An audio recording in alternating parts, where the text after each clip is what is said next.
Mwen pa gen tan. No tengo tiempo. Mwen pa gen tan. No tengo tiempo. Nou dwe pale. Tenemos que hablar. No dwe pale. Tenemos que hablar. C'est nécessaire. Es necesario. C'est nécessaire. Es necesario. Nou kapab komanse. Podemos empezar. Nou kapab komanse. Podemos empezar. C'est une priorité. Es una prioridad. C'est une priorité. Es una prioridad. Li te convainc mwen. Me ha convencido. Li te convainc mwen. Me ha convencido. Ou te gâché vie mwen. Me arruinaste la vida. Ou te gâché vie mwen. Me arruinaste la vida. Verbe la c'est arruinar. Ou se yon lâche. Eres un cobarde. Ou se yon lâche. Tu eres un cobarde. Verbe là, c'est arruinar, dans le numéro 7 là, ok? Nous gagnons arruinaste qui conjugué au passé simple, ok? Là, comme il dit ou te, ok? C'est arruinaste. Il a parlé pour deuxième personne là qui était gâché vide, ok? Dim vérité. Dime la verdad. Dim vérité. Dime la verdad. Ferme les yeux. Cierra tus ojos. Ferme les yeux. Cierra tus ojos. Rien especial. Nada especial. Rien especial. Nada especial. Muy satisfait. Estoy satisfecho. Muy satisfait. Estoy satisfecho. C'est un erreur. Es un error.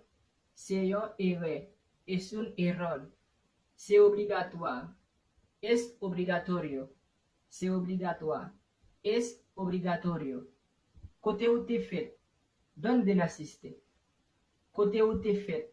Donde naciste? Ou vraiment intelligent. Eres muy inteligente. Ou vraiment intelligent. Eres muy inteligente. Nous gagnons dans numéro 2, côté qui dit fermer, qui c'est cierra. Verbe là c'est cerrar. Ok? Et puis nous gagnons dans numéro 4 là qui c'est satisfait. Ok? Verbe là c'est satisfacer. Ok? Là nous gagnons, moi vraiment satisfait, c'est estoy satisfecho. Et puis nous gagnons dans numéro 7 là qui dit côté où t'es fait. Donde naciste? Naciste a le même verbe là c'est nacer. Ok? Là il est conjugué au passé simple. Ok? C'est yo nací, tu naciste. Ok? Muy bien. Numéro 1. Auparavant. Al principio. Auparavant. Al principio. 2. Cependant. Sin embargo. Cependant. Sin embargo. Si t'es capable. Si pudiera. Si t'es capable. Si pudiera. Évidemment. Obvio. Évidemment. Obvio. Oui, bien sûr. Si, por supuesto. Oui, bien sûr. Si, por supuesto. 6. Moi pagué en pile. No tengo mucho. Moi pagué en pile. No tengo mucho. 7. Li sou. Ça c'est le moun nan trop. Et puis li sou. Ou capable dire está ebrio o está borracho. Está ebrio o está borracho. 8. Heureusement. Ou bien Dieu merci. Menos mal. Yo utilise menos mal ou Dieu merci ou bien heureusement. Menos mal que llegaste bien. Ou ahorita estás atrasado. Ou ahorita estás atrasado. Quizás hay. ¿Qué es eso? Quizás hay. ¿Qué es eso? Pagué aucun doute. No hay ninguna duda. Pagué aucun doute. No hay ninguna duda. Muy de acuerdo avec vous. Estoy de acuerdo contigo. Muy de acuerdo avec vous. Estoy de acuerdo contigo. Quíteme essayer. Déjame intentar o déjame probar. Quíteme essayer. Déjame intentar y déjame probar. Yo utiliser probal tout pour mesurer, OK? Qui ça ou te demandé? Que pédiste? Qui ça ou te demandé? Que pédiste? Qui ça ou te fait? Que insiste? Qui ça ou te fait? Que insiste? Qui ça ou te touché? Que tocaste? Qui ça ou te touché? Que tocaste? Nous gagnons pédiste qui c'est verbe là c'est pédir qui c'est demander et nous gagnons toucher à lui-même qui c'est tocar. En espagnol qui c'est tocar.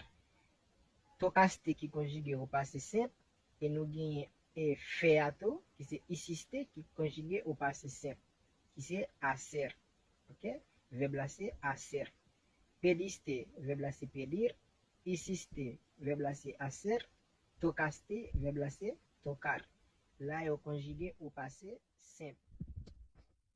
Muy présent, estoy presente. Muy présent, estoy presente. Hubo raison, tienes razón. Hubo raison, tienes razón. Severité es verdad. Severité es verdad. Muy genyo idea, tengo una idea. Muy genyo idea, tengo una idea. Muy grago, tengo hambre. Muy grago, tengo hambre. C'est première fois moi. Es mi primera vez. C'est première fois moi. Es mi primera vez. Ça c'est pour mesdames qui t'a dit, ok? Es mi primera vez. Bravo messieurs. Numéro 7. Ou ab travail, estás trabajando. Ou ab travail, estás trabajando. 8. Muéveme foto ça. Me gusta esta foto. Muéveme foto ça. Me gusta esta foto.